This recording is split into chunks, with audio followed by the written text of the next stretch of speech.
اورنگزیب عالمگیر ہماری جو برصغیر کی تاریخ ہے، ہمارا جو ماضی ہے،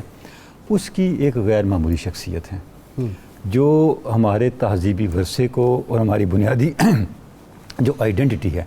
اس کو محفوظ کرنے والے اور اس کو آگے کنٹینیو کرنے والے حکمران ہیں، یعنی چھٹے مغل حکمران ہیں۔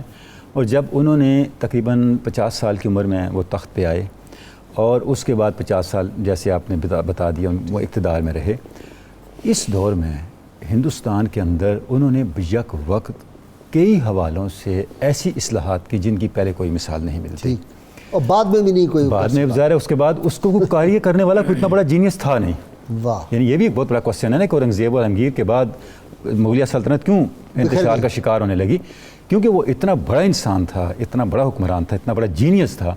کہ اس نے جو بلڈ اپ کر دیا اس کو سنبھالنے والا ہی کوئی نہیں تھا۔ بعد میں کسی کے اندر اتنا جینیس ہوتا، اس کے اندر اتنی کیپیسٹی اتنی کیپیبلٹی ہوتی، وہ اگر آپ ان کی سیاسی بصیرت کو دیکھیں،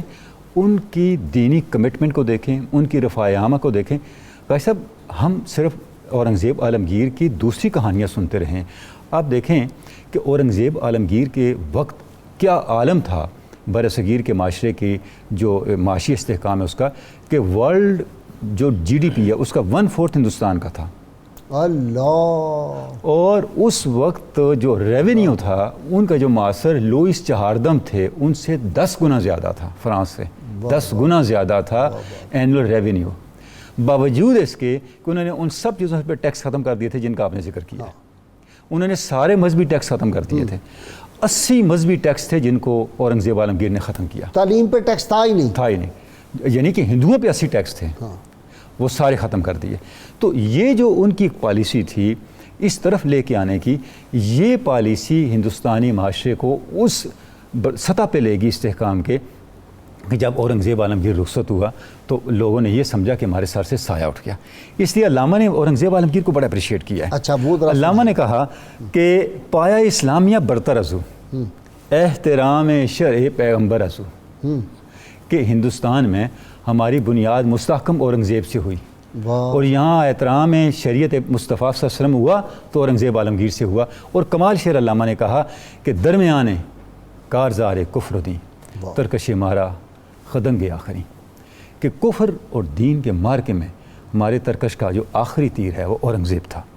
یہ اتنی بڑی بات کہی کہ جیسے شاہ دین آپ جانتے ہیں علامہ کے بڑے اچھے دوست تھے، علامہ اقبال کا تو کلیجہ خون ہو گیا ایسا ہی۔ تو جیسے شاہ دین آئے تو انہوں نے کہا علامہ صاحب آپ نے جیسے شاہ دین ہمایوں جن کے نام پہ ابھی بلڈنگ موجود ہے، تو انہوں نے کہا علامہ صاحب یہ آپ نے کمال شعر لکھا۔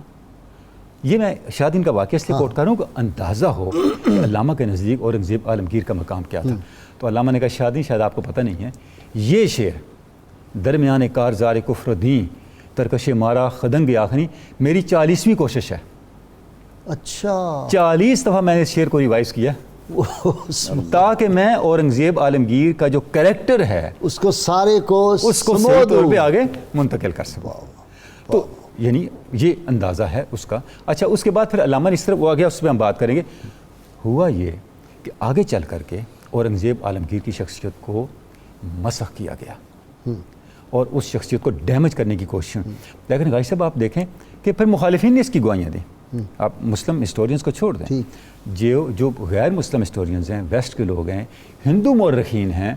انہوں نے پھر لکھا کہ اورنگزیب سے زیادہ متحمل مزاج، رواداری والا اور عوام کی فلاح و بہبود کا لحاظ رکھنے والا حکمران ہندوستان نے نہیں دیکھا۔